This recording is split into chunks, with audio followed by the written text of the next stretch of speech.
वही कातिल, वही मुखबिर, वही मुनसिफ ठहरे। आज भगत सिंह को और मोहनदास करमचंद गांधी को ये 3 खवानीन बनाए जाते तो भगत सिंह और मोहनदास करमचंद गांधी कहते कि रोलट एक्ट है। ये क्या कर रहे हैं आप? किस लिए कर रहे हैं आप? आप अंदाजा भी लगा रहे भाई, आज आप वहां बैठे, कल आएंगे इंशाल्लाह, फिक्र मत करिए।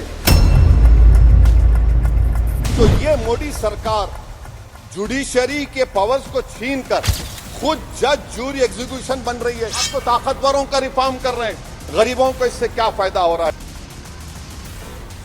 यानी जिस किसी को भी आप इस कानून में अरेस्ट करेंगे, यूएपीए से ज्यादा मैं 90 दिन जेल में रहूंगा। और कौन रहेगा जेल में? मुसलमान रहेगा, दलित रहेगा, आदिवासी रहेगा, और बेल उसको नहीं मिलेगी। सर, आज सच्चाई इस देश में यह है कि सूट पहनने वाला क्राइम से जुर्म से बच जाता है, जेल से बच जाता है। एक खाकी पहनने वाला किसी को करीब से गोली मार सकता है, हथकड़ी पहने हुए मुजरिम को, उसको कुछ नहीं, जवाबदेही नहीं है। गंदगी करता है तो उनके लिए किसी और को मौका मिलता है, मगर आपको आना पड़ेगा एक दिन।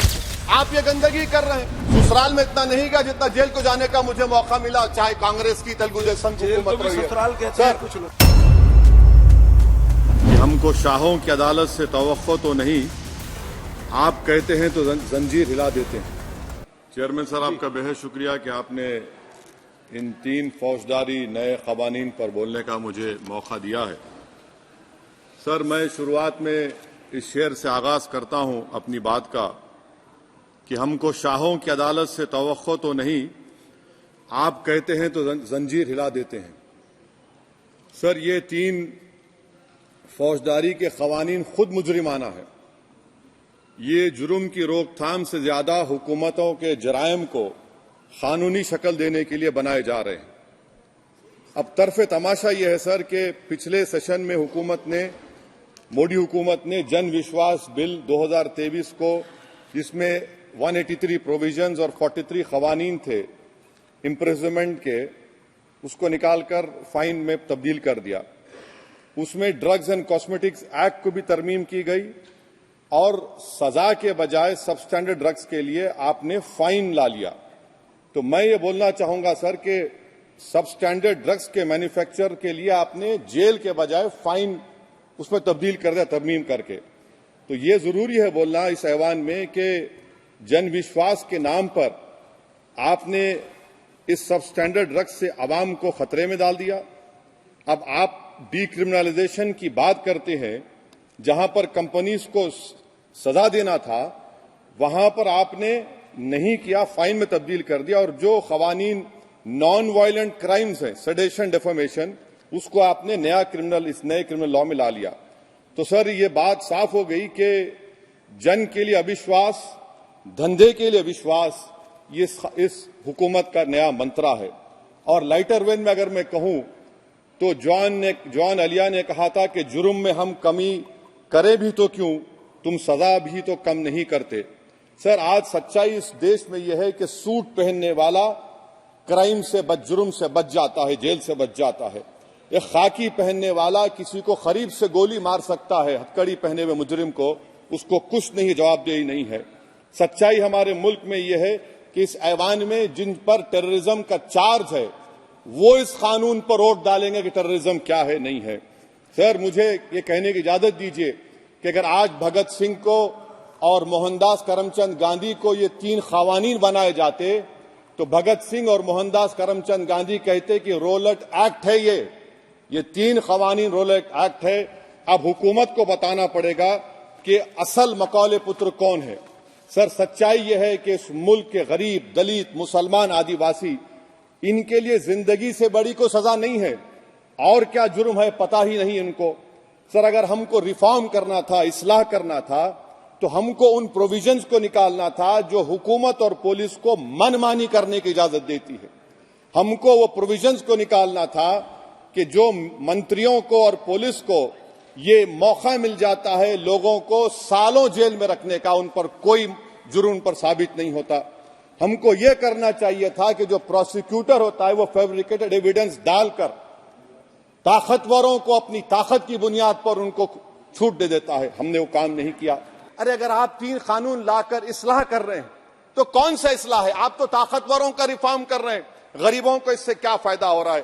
तो जैसा अंग्रेजी में कहा गया था कि the cure is dangerous than the disease. Sir अब आप आ जाइए BNSS पर, क्लॉज 187, डिटेंशन का पीरियड देख लीजिए सर 187(3) में, यानी 15 दिन से ज्यादा आपको मुश्किल है प्रेजेंटली।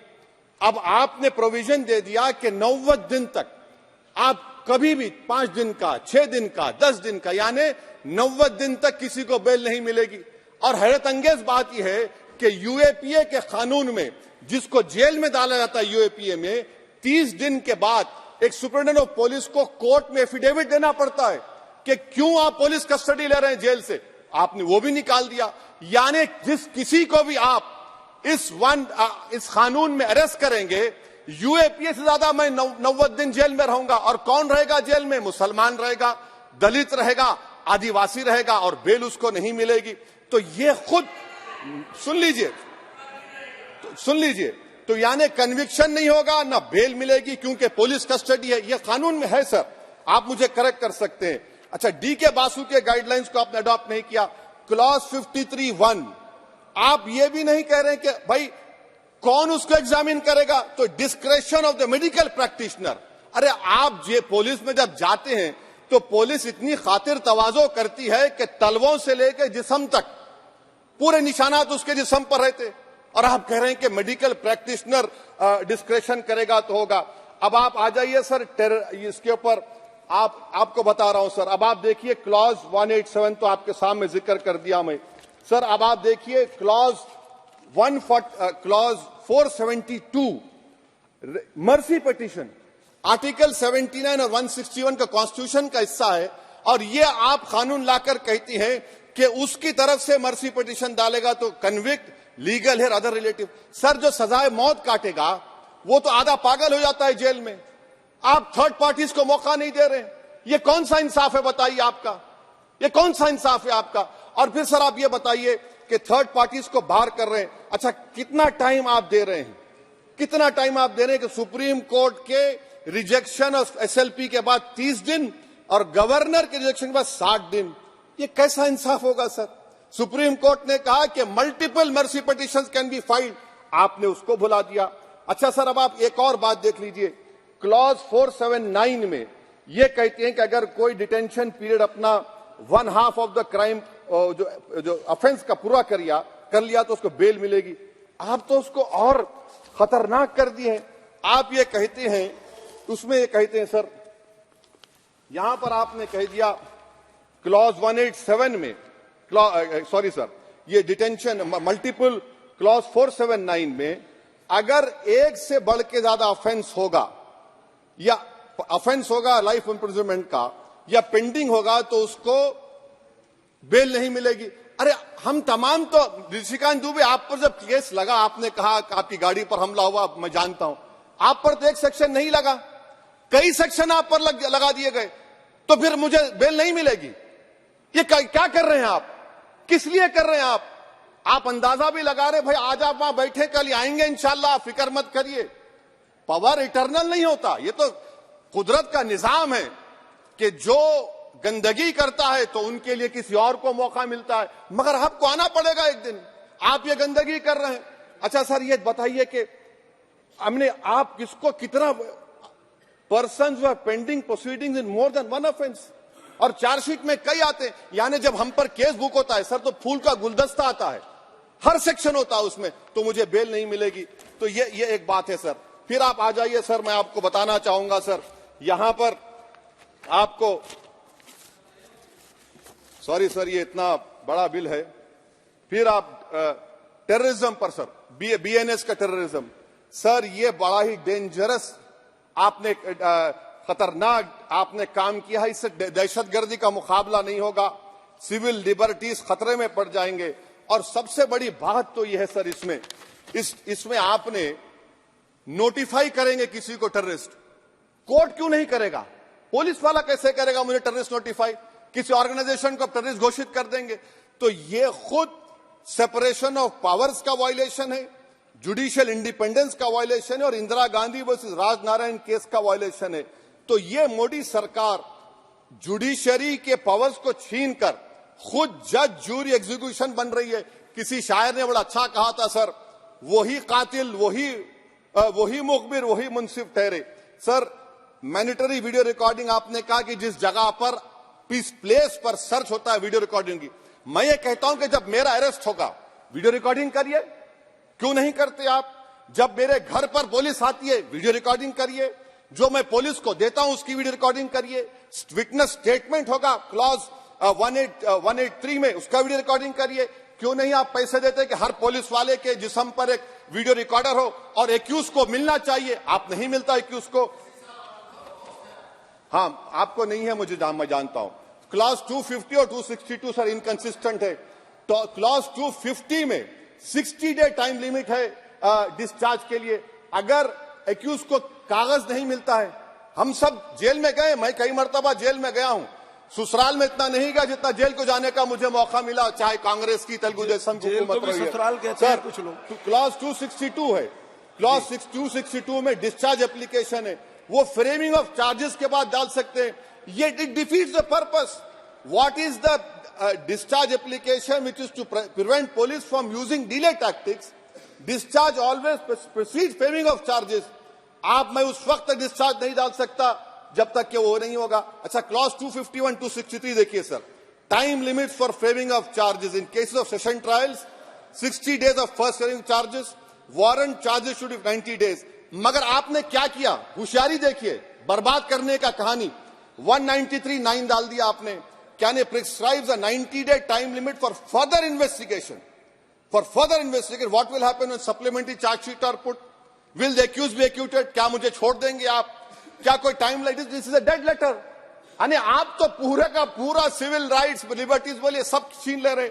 अच्छा सर, इसमें आपने लिंचिंग का एक कानून बनाया बीएनएस में, सेक्ट क्लॉज 103 में। अब आप इसमें देखिए सर, लिंचिंग कब हो सकता है? जब आप ये बताएंगे कि ये पर्सनल बिलीफ पर मारा गया, किसी को जेंडर पर मारा गया, कास्ट पर मारा गया। सर आप तो एक्यूज को तो मौका दे रहे हैं छोड़ने के लिए, आप तो एक्यूज को मौका दे रहे हैं। अच्छा पर्सनल बिलीफ में रिलीजन क्यों नहीं लिखते भैया आप? इन तीनों कानून में रिलीजन इस्तेमाल किया गया, पर्सनल बिलीफ में रिलीजन नहीं आता। अच्छा सर आप ये भी देख लीजिए कि 190 में अनलॉफुल असेंबली है, 5 और मोर एक्टिंग टुगेदर। फिर ये क्यों कर रहे हैं आप? 5 मिलकर भी मर्डर करेंगे तो एक 103 भी तो आपने कर दिया, तो इनका यानी ये तो इसका अनलॉफुल एक्टिंग टुगेदर है। अच्छा सर मैं आपको बताना चाहूंगा, आपके ये बीएनएस का 172(2) आप देखिए कि पेटी केसेस में when the occasion is passed, किसका मतलब क्या है? व्हेन द ओकेजन होगा क्या सर? अब आप हम चुनाव लड़ते तो जो हमारा जो पार्टी अपोजिंग रहती है वो कहती है कि इनके 25 लोगों को 50 लोगों को गिरफ्तार कर लो, गिरफ्तार कर लेते मेरे बूथ के एजेंट्स को, और बोल रहे व्हेन, उसमें आप लिख रहे क्या है? When the occasion is passed, माने पास हो जाएगा पोलिंग के 5 बजे छोड़ देंगे। अरे आप अपना ही हाथ काट रहे हैं अपने आप। याद रखिए, आज आप मुस्कुरा रहे हैं, कल यहां पर बैठेंगे कोई और कर देगा काम आपके ऊपर। अच्छा रेप सर, रेप क्या? रेप सिर्फ महिलाओं का होता है, मर्दों का रेप नहीं होता क्या? आपका प्रोविजन नहीं है क्या? स्टॉकिंग नहीं होती है मर्दों की? अच्छा जस्ट होता है सर, आप हंस रहे हैं, होता है। आपकी हंसी इस बात का इकरार है कि आप जानते हैं किसका हुआ है। तो justice JS Verma sir, justice JS Verma का जेंडर न्यूट्रल बनाइए। अच्छा क्लॉज 69 को, क्लॉज 69 लव जिहाद आ गया। देखिए सर, क्लॉज 6 लव जिहाद आ गया, उसमें बियॉन्ड रीजनेबल डाउट प्रूव ही नहीं कर पाएंगे आप। अब उसमें क्या बताना पड़ेगा? Suppressing identity. यानी अगर कोई महिला मोनू मानेसर चोमू चंडीगढ़ से इश्क करती है, बाद में उसको मालूम होता है कि वो मानेसर का नहीं है, चंडीगढ़ का नहीं है, तो क्या क्लॉज 69 एक्शन में आएगा? आप बताइए कि अच्छा अगर कोई ये कहेगा कि मेरा नाम कुछ नाम है, कई कुछ नाम होता है जो कॉमन नाम होता है मुसलमानों में, दीगर मज़ाहिब में, तो क्या वो सेक्शन अप्लाई होगा? ये क्या आप कर रहे हैं? अच्छा आपने अडल्ट्री को निकाल दिया, आपने होमोसेक्सुअलिटी को निकाल दिया, तो ये कंसेंशुअल सेक्सुअल रिलेशन जो 18-20 साल के ऊपर के लोगों में करते हैं, मैं इसका खिलाफ जरूर हूं मजहबी एतबार से, मगर आप क्यों उनकी ऑटोनॉमी को रोकना चाहते हैं? अच्छा सर, सेक्शन क्लॉज 1093 बीएनएस का, आपको it does not require knowledge और intention on part of person facility commission of organise crime. ये सर मैं 5 मिनट दीजिए सर बीएनएस का आप सेडेशन पे देख लीजिए, सेडेशन को आपने दोबारा ला लिया, लफ्ज सेडेशन इस्तेमाल नहीं किया आपने। 3 साल से 7 साल आपने सुप्रीम कोर्ट को अंडरटेकिंग दी थी कि प्रोविजन नहीं लाया जाएगा। तो चेयरमैन सर, यहां पर हिंदी के एक बहुत मशहूर कवि का वो शेर मुझे याद आ रहा है, मैथिली शरण गुप्त का, कि राज्य को यदि हम बना लेंगे भोग तो बनेगा वो प्रजा का रोग, फिर कहूं मैं क्यों ना उठकर हूं आज मेरा धर्म राजद्रोह। कार्ल मार्क्स ने कहा था sir, history repeats itself first as a tragedy, second as a farce. अब क्लॉज 195(1)(d) देखिए, it criminalises the making of publication of false and misleading information jeopardising sovereignty integrity of India. Vague है, यानी जो कोई भी पत्रकार investigative journalism लिखेगा आप उसको इस्तेमाल कर लेंगे और जेल की सलाखों में उसको डालकर आप सड़ा देंगे। सर मैं आपको और एक बात बताना चाहूंगा कि रैश एंड नेग्लिजेंट एक्ट जो आईपीसी में था 2 साल थे 304, आप उसको बढ़ाकर 5 साल कर दिए 1061 में BNS1 में। और rash and negligent driving 304 IPC में था 2 साल की सजा थी, आपने 10 साल कर दिया। यह क्रिमिनल जुरिस्प्रूडेंस का हिस्सा नहीं है। अच्छा, क्रिमिनल ऑर्गेनाइजेशन उत्तर प्रदेश में यूपी गैंगस्टर एक्ट में एक चार्जशीट में गैंगस्टर एक्ट लगता,